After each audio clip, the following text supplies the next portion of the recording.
She's known as Bloody Mary, a vengeful spirit trapped within the mirror.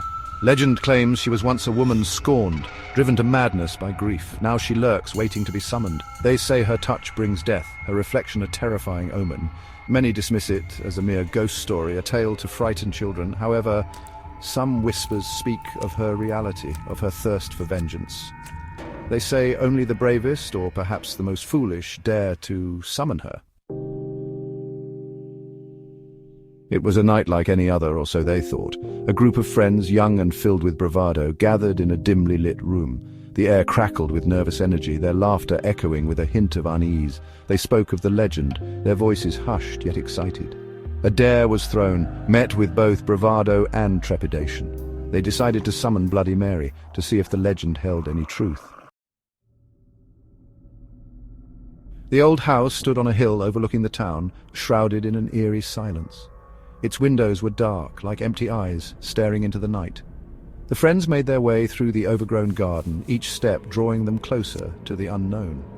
Inside, the air was thick with dust and decay. Cobwebs hung from every corner, and the only sound was the creaking of the floorboards beneath their feet. They found their way to a room at the end of a long, dark corridor. The air here felt different, colder, heavier. And in the center of the room stood a solitary mirror, its surface dull and tarnished. The friends gathered around it, their faces illuminated by a single flickering candle.